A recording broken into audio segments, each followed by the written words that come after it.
Hola chicos, ¿qué tal? Bienvenidos a un nuevo episodio de Julius te cuenta, un pequeño espacio donde las historias cobran vida. Hoy leeremos un cuento escrito por el gran maestro del terror y el misterio. Nos referimos a uno de mis autores favoritos, Edgar Allan Poe. Este relato nos introduce a las profundidades de un ambiente claustrofóbico donde somos testigos de una venganza planificada. Un lugar oscuro y tenebroso donde cada paso nos va llevando a una macabra emboscada. Prepárense para descubrir una historia donde la amistad y la traición se entrelazan en un final tan inquietante como perturbador que quedará marcado para siempre en sus mentes. Entonces, ¿están listos para entrar a las catacumbas conmigo? Si es así, pónganse cómodos, que hoy leeremos El tonel de amontillado del maestro del terror, Edgar Allan Poe. Que empiece la aventura.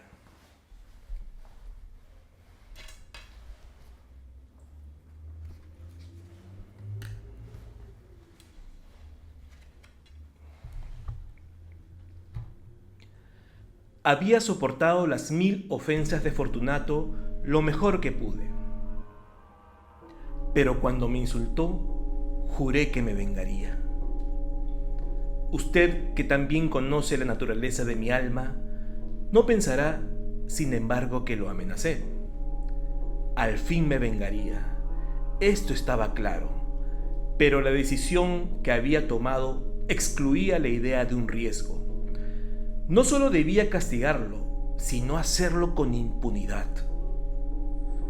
Un agravio no se repara cuando el castigo vuelve al reparador. Tampoco se repara cuando el vengador no es capaz de mostrarse como tal al que lo ha agraviado. Debe entenderse que, ni con palabras ni con hechos, había dado a Fortunato motivo alguno para dudar de mis buenas intenciones. Seguí sonriendo ante su cara, tal como me lo había propuesto, y él no se dio cuenta de que mi sonrisa era ahora consecuencia de pensar en su inmolación. Fortunato tenía un punto débil, aunque en otros aspectos era un hombre que imponía respeto y hasta temor. Se enorgullecía de su conocimiento en materia de vinos. Pocos italianos tienen el espíritu del verdadero virtuoso. En su mayoría, el entusiasmo que demuestran se adapta al momento y a la oportunidad para engañar a los millonarios británicos y austriacos. En pintura y en joyas, Fortunato, como sus compatriotas, era un impostor, pero en lo que a vinos añejos se refiere, era sincero. En este aspecto yo no era diferente de él de forma notable, ya que yo también era experto en las vendimias italianas y compraba todos los vinos que podía.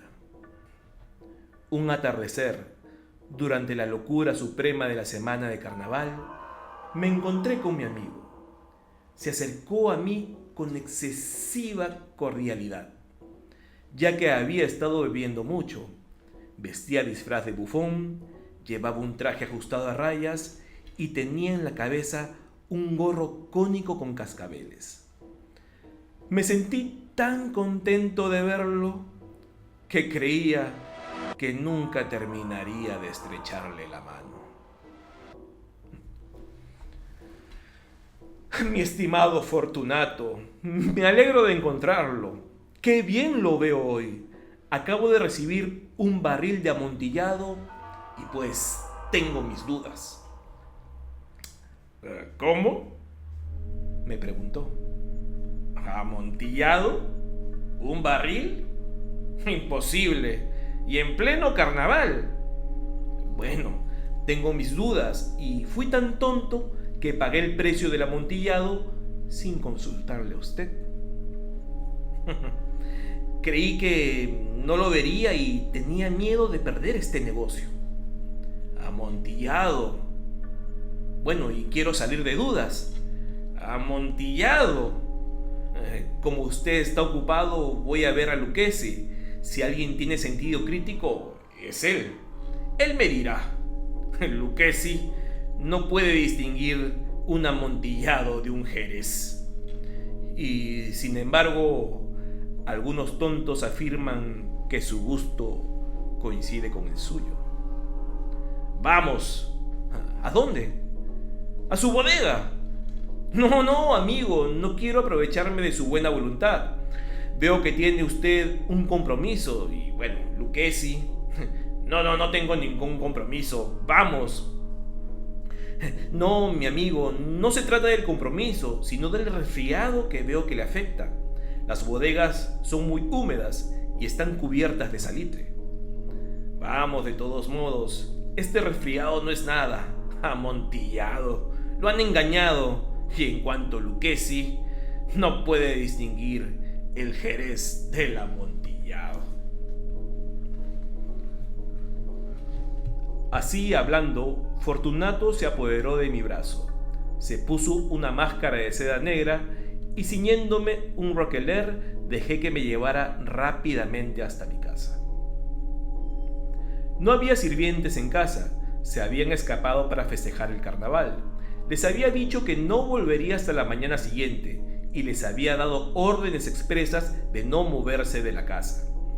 Sabía que estas órdenes serían suficientes para asegurarme que desaparecerían de inmediato, todos en cuanto hubiera vuelto la espalda. Saqué de sus anillas 2 antorchas y le di una a Fortunato. Lo conduje a través de varios salones hasta el corredor que llevaba a las criptas.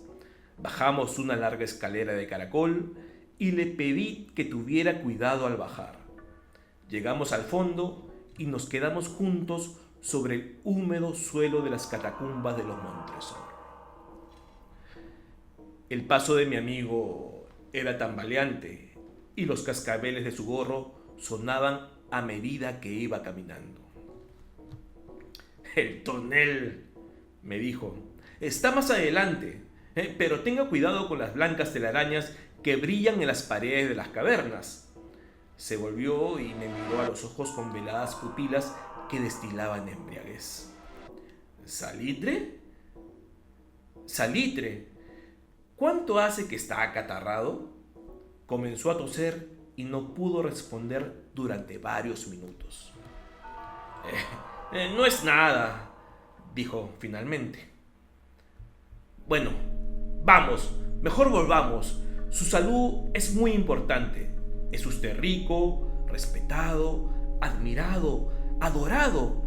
Se siente usted feliz como yo en una época. Su desaparición causaría tristeza. En mi caso, sería lo contrario. Mejor volvamos, busquemos una enfermera y... bueno, no puedo ser responsable. Además, está Lucchesi. Con esto basta. Esta tos no es nada. No me matará. No voy a morir de tos. Verdad. Además, yo no quería alarmarlo sin necesidad, pero debería tener cuidado. Un trago de este Medoc lo defenderá de la humedad. Rompí el cuello de una botella que extraje de una larga fila de la misma clase colocada en el suelo. ¡Beba!, le dije entregándole el vino. Se lo llevó a la boca mirándome de soslayo. Esperó y me hizo un gesto familiar mientras sus cascabeles seguían sonando. Brindo por los muertos que reposan a nuestro alrededor y por su larga vida. Otra vez me tomó del brazo y seguimos. Estas criptas son enormes. Los Montresor eran una gran familia numerosa. He olvidado su escudo de armas. Un gran pie humano de oro en un campo de azur. El pie aplasta una serpiente rampante cuyas garras se hunden en el talón. Y el lema: Nemo me impune la césit. Bien. El vino brillaba en sus ojos y los cascabeles sonaban. Mi propia imaginación se estimulaba con el Médoc. Habíamos pasado por paredes formadas por esqueletos apilados, entre los cuales también aparecían toneles, hacia lo más recóndito de las catacumbas. Me detuve otra vez y me atreví a coger a Fortunato del brazo por encima del hombro. El salitre, mire, aumenta, cuelga como el moho en las criptas. Estamos debajo del lecho del río. Las gotas de humedad se filtran entre los huesos. Venga, mejor, volvamos antes de que sea demasiado tarde. Además, su tos. No es nada. Sigamos, pero primero otro trago de ese Médoc. Rompí el cuello de una botella, la vació de un trago. Sus ojos brillaron con una luz salvaje. Se rió y tiró la botella hacia arriba con un gesto que no entendí. Lo miré con sorpresa, pero él repitió el grotesco movimiento. ¿No comprende usted?, me preguntó. No. Entonces usted no es de la hermandad. ¿Cómo? Usted no es un masón. Sí, claro que sí, le respondí. ¿Usted masón? Imposible. Soy un masón, le insistí. A ver, un signo. Contesté al tiempo que extraía de entre los pliegues de mi saco una pala de albañil. ¡Ja! Usted se está burlando, exclamó retrocediendo unos pasos. Pero sigamos hacia el amontillado. Que así sea, dije colocando nuevamente la herramienta y ofreciéndole otra vez mi brazo. Se apoyó pesadamente. Seguimos nuestro camino en busca del amontillado. Dejamos atrás una serie de corredores bajos. Descendimos, seguimos, descendimos y llegamos a una profunda cripta en la que el aire estaba tan pesado que nuestras antorchas casi no alumbraban. Al final de la última cripta aparecía otra menos espaciosa. Las paredes habían sido cubiertas con restos humanos, apilados hasta la bóveda, como puede observarse en las grandes catacumbas de París.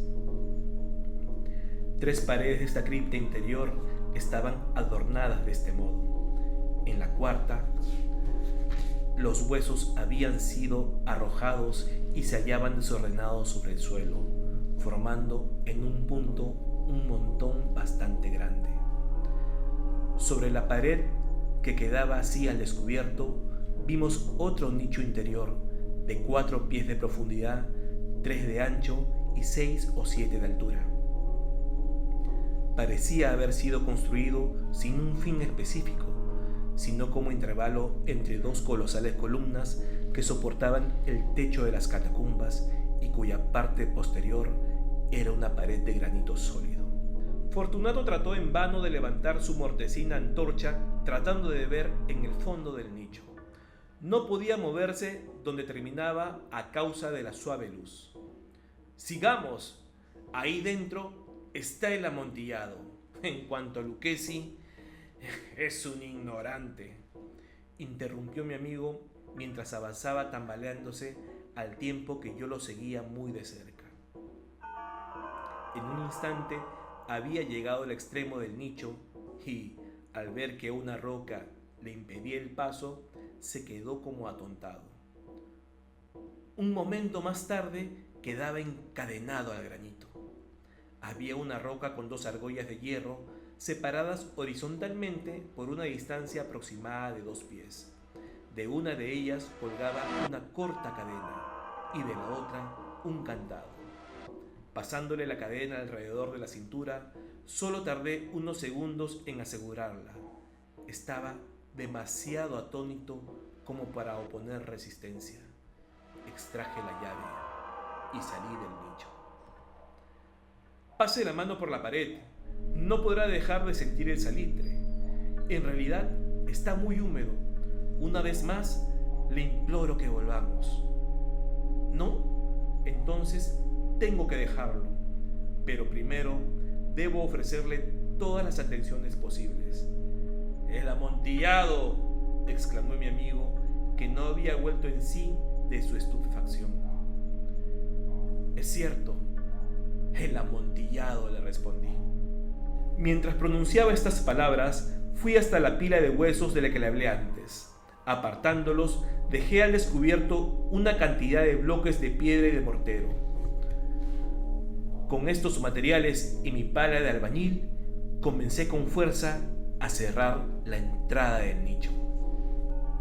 Apenas hube colocado la primera hilera de piedras cuando descubrí que la embriaguez de Fortunato había desaparecido bastante. El primer indicio de que esto ocurría fue un profundo quejido que provenía de la profundidad del nicho. No era el grito de un hombre embriagado. Después se produjo un largo y obstinado silencio. Coloqué la segunda hilera, la tercera y la cuarta. Después escuché la furiosa vibración de la cadena. El ruido duró unos minutos, durante los cuales, para poder escuchar con mayor claridad, dejé de trabajar y me senté sobre los huesos. Cuando la cadena dejó de sonar, tomé de nuevo la pala y seguí sin interrupción colocando la quinta, la sexta y la séptima hilera. La pared estaba casi al nivel de mi pecho. Me detuve nuevamente y, orientando la antorcha sobre la pared, lancé unos leves rayos hacia la figura allí encerrada. Una serie de gritos fuertes y agudos que salieron de la garganta de aquella forma encadenada me hicieron retroceder con violencia. Vacilé un instante y temblé. Desenfundé mi espada y empecé a tantear con ella el interior del nicho. Pero un instante de reflexión bastó para tranquilizarme. Apoyé la mano sobre la sólida pared de la catacumba y me quedé satisfecho. Me acerqué a la pared, respondí a los gritos del que clamaba, fui su eco, lo ayudé, lo sobrepasé en volumen y fuerza. Lo hice y sus gritos cesaron. Era medianoche y mi tarea estaba llegando a su fin. Había completado la octava hilera, la novena, la décima. Había terminado una parte de la undécima y la última. Quedaba solo una piedra por colocar y fijar. Luché con su peso y la coloqué parcialmente en su posición final. Pero entonces salió del nicho una suave sonrisa que me hizo erizar los cabellos. A continuación oí una triste voz que me costó reconocer como la del noble Fortunato. La voz decía: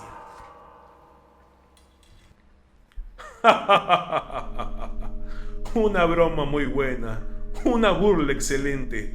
¿Cómo nos reiremos de esto en el palazzo? Mientras bebamos.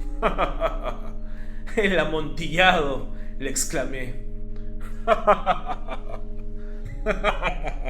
Sí, el amontillado. Pero no se está haciendo tarde.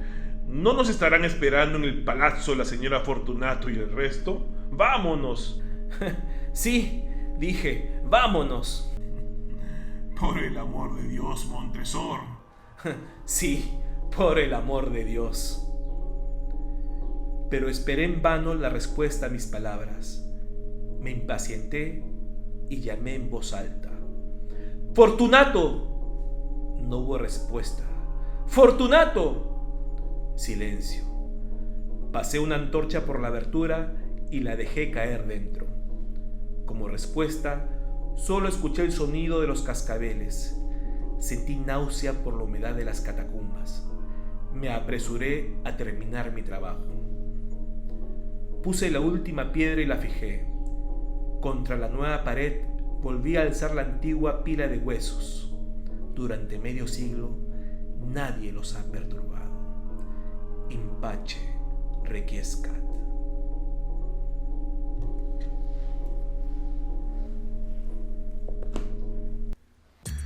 El tonel de Amontillado es un recordatorio de que las pasiones humanas, cuando se desbordan, pueden llevarnos a cometer las acciones más viles y oscuras.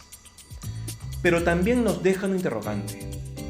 ¿Cuánto pesa la venganza cuando las luces se apagan y el silencio perdura? Espero que hayan disfrutado este viaje a lo más profundo de la mente humana.